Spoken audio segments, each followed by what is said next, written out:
Hello friends, welcome back to my YouTube channel जिसका नाम है एलन ट्यूरिंग एआई।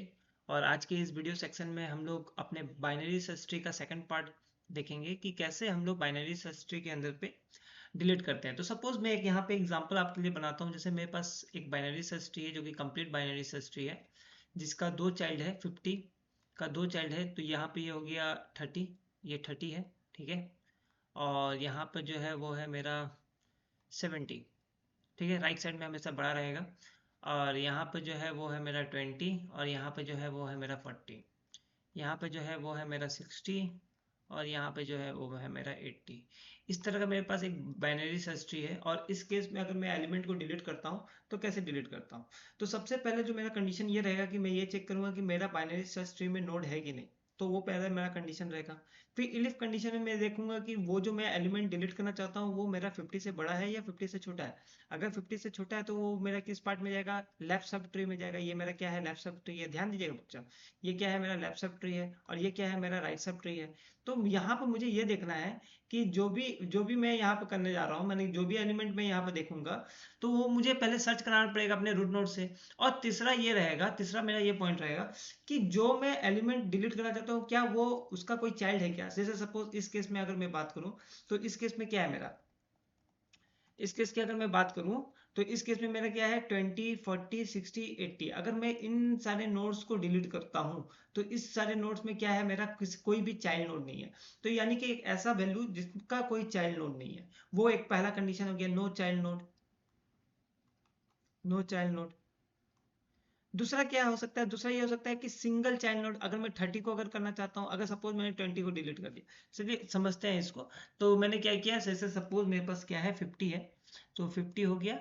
50 से मैंने यहाँ पर गया, ये हो गया मेरा 30, ठीक है। और मुझे 20 डिलीट करना, तो मैंने 20 डिलीट कर दिया। अब मेरे पास आ गया यहाँ पर 40। अब इस केस में मैं अगर 30 डिलीट करना चाहता हूँ, तो 30 के केस में क्या हो गया, 30 के केस में बोल रहा है कि इसका कोई लेफ्ट चाइल्ड है क्या, नहीं, इसका लेफ्ट चाइल्ड नहीं है, लेकिन इसका राइट चाइल्ड है। तो अगर राइट चाइल्ड है और अगर मैं 30 डिलीट करता हूँ तो इस राइट चाइल्ड का क्या होगा। तो ये जो राइट चाइल्ड होगा ये क्या होगा, ये 50, यानी कि इसका जो पेरेंट है, 30 का जो पेरेंट है उसके साथ ये कनेक्ट हो जाएगा। यानी कि ये किसके साथ कनेक्ट हो जाएगा, ये 50 के साथ कनेक्ट हो जाएगा, 40 यहाँ आ जाएगा, ठीक है ना। ये हो गया हमारा सेकंड केस। और थर्ड केस क्या हो सकता है, थर्ड केस ये हो सकता है कि हम मेरे पास, मैं एक ऐसा वैल्यू डिलीट करना चाहता हूँ जिसके राइट और लेफ्ट में दोनों में ही सब ट्री बना हुआ है, ठीक है ना। अगर मैं इसकी बात करता हूँ तो यहाँ पर सपोज क्या है 30 और ये 70 है। इस पे क्या है, इस पे अगर देखा जाए तो इस पे 20 है, इस पे क्या है 40 है। और इसकी बात करूँ तो ये क्या है, ये आपका 60 है और ये 70 है, 80 है। तो इस केस में अगर मैं इसको डिलीट करता हूं तो यहाँ पर कौन सब्स्टिट्यूट होगा, 30 यहाँ आएगा या 70 यहाँ आएगा, या यहाँ पर क्या क्या आ सकता है। तो यहाँ पे एक जो है कॉन्सेप्ट है वो है हमारा, जो बाकी जितने भी बुक है, तो हम क्या करेंगे, हम राइट सब ट्री का जो सबसे मिनिमम वैल्यू है, बस उसको याद रखिएगा, राइट सब ट्री का सबसे मिनिमम वैल्यू है उसको हम क्या करेंगे, नोड बना देंगे। तो अगर आप यहाँ पर देखेंगे तो 70, 60, 80, सबसे इसमें मिनिमम वैल्यू क्या है, 60। तो 60 जो है वो क्या हो जाएगा, यहाँ का सबसे वो नोड, रूट नोड बन जाएगा, ठीक है ना। तो उस केस में हो जाएगा। तो आइए इसको हम लोग समझते हैं कैसे इसको करना है। तो हम पहले यहाँ पर फंक्शन बनाते हैं, def delete self node value, ये तीन पैरामीटर यहाँ जाएगा। फिर इसके बाद हम यहाँ पे लिखते हैं चेक करने के लिए कि क्या बीएसटी मेरा एम्प्टी है या बीएसटी में मेरा नोड है, ये कंडीशन चेक करना पड़ेगा हमको। तो यहाँ पर हम लिख लेते हैं बीएसटी इज एम्प्टी। इसके लिए if node is none return node. If value, अब सेकंड कंडीशन चेक कर रहे हैं, अगर मेरे को पता चल गया कि मेरा जो नोड है वो नन नहीं है, तो अब हम सेकंड कंडीशन क्या चेक करेंगे, हम ये चेक करेंगे कि जिस वैल्यू को हम डिलीट करना चाहते हैं वो हमारा 50 से बड़ा है या 50 से छोटा है। तो इस केस में हम क्या करेंगे, if value less than node dot data, node dot left equal to self dot delete node dot left value, ठीक है। ये हो गया।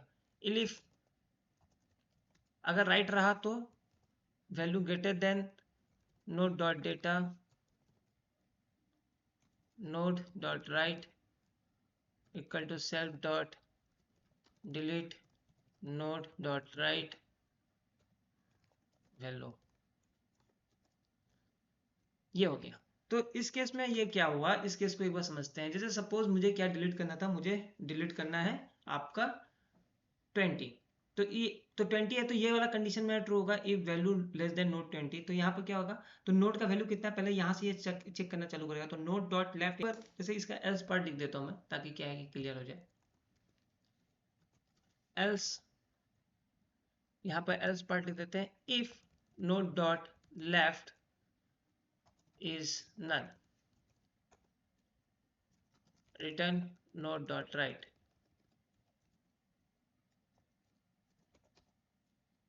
ठीक है ना।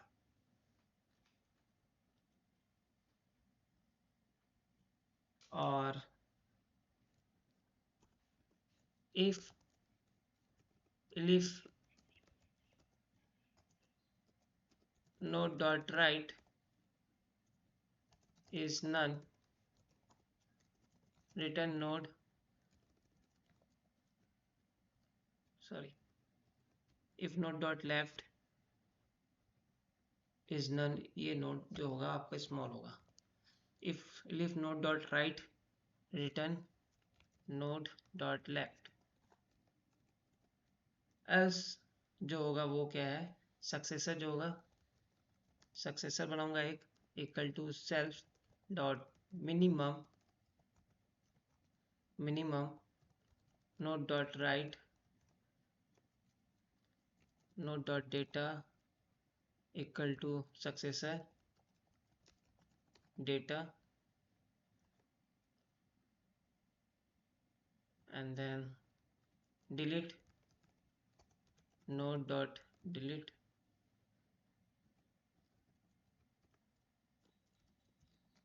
delete node dot write equal to self dot delete node dot write dot data। ठीक है ना। अब आइए इसको कोड को समझते हैं। तो यहाँ पर क्या हो रहा है, एक रिकर्सिव फंक्शन बनाया हमने, रिकर्सिव फंक्शन काम कर रहा है। तो पहला अगर सपोज मुझे अगर 20 डिलीट करना है, तो उस केस में मैंने ये वाला कंडीशन लिखा, if value less then note data note dot left self, ये वाला। तो ये फंक्शन मेरा कॉल होगा। तो यहाँ पर आप देखेंगे 50 डॉट लेफ्ट जो है वो खुद एक इसको कर रहा है, सेल्फ डॉट डिलीट को फिर से कॉल कर रहा है। तो यहाँ पर फिर से एक फंक्शन बनेगा। ठीक है ना, ये एक फंक्शन फिर से बनेगा। तो अब ये फंक्शन बनेगा तो ये सेल्फ डॉट डिलीट फिर से कॉल होगा। तो यहाँ पे क्या हो जाएगा, ये 30 में चला जाएगा। तो अब नेक्स्ट जो होगा वो 30 dot left equal to self dot delete 30 comma value, value क्या है मेरा 20। ठीक है ना, ये भी वैल्यू कितना है 20। ठीक है, अभी ये कंडीशन में चला गया। फिर जैसे ही इस कंडीशन में जाएगा तो फिर से इसके बाद इसमें चेकिंग होगा। तो अब जो जाएगा उसमें वो हमारे 20 वाले में चला जाएगा। तो ये क्या हो गया, 20 वाले में जब जैसे ही जाएगा तो हमारा ये वाला फंक्शन फिर कॉल होगा, सक्सेसर वाला कॉल होगा, जहां पर नोड फाउंड हो गया। जैसे ही नोड फाउंड हो जाएगा, तो अगर नोड का कोई वैल्यू नहीं है, अगर नोड का ना राइट है ना लेफ्ट है, तो उस केस में क्या करेंगे, उस नोड को हम क्या करेंगे, डिलीट कर देंगे। हमारा डायरेक्ट वो नोड हमारा जो है वो डिलीट हो जाएगा। अब अगर ऐसे केस में अगर मैं ये बनाता हूँ कि अगर सपोज मैंने जिस नोड को खोजा है, जैसे सपोज मैंने इस केस में 30 को खोजा है, और 30 का क्या है, राइट है। ठीक है ना, 30 का क्या है, राइट है 40। अब इस केस में हमको ये खोजना है। तो देखिए यहाँ पे क्या है, if node dot right is none, नहीं sorry, if node dot left is none, इसका जो लेफ्ट जो है वो क्या है, नन है। ठीक है ना, ये नन है। तो उस केस में हम क्या करेंगे, रिटर्न नोड डॉट राइट। तो इसको क्या करेंगे, रिटर्न नोड डॉट राइट हो जाएगा। ये आपके पेरेंट के साथ, माने कि ये जो पेरेंट जो है ना, नोड नोड डॉट डेटा जो है, नोड नोड डॉट डेटा, यानी कि इसका 30 का जो नोड डॉट डेटा है उसके पेरेंट के साथ ये कनेक्ट हो जाएगा। यानी कि ये हो जाएगा 50 और ये हो जाएगा 40। ठीक है ना, ये हो जाएगा। अब ये समझ लीजिए ये हो गया इस पे। अब लास्ट वाला ये वाला लाइन समझ लीजिए, ये बहुत इंपॉर्टेंट है, इस वाले पार्ट को, सक्सेसर वाला समझ लीजिए। अगर सपोज इस केस में अगर मुझे 50 ही डिलीट करना है, 50 और इसके राइट और लेफ्ट में दोनों में ही मेरा क्या है, आपका सब ट्री बना हुआ है, ये है 30 और ये है 70।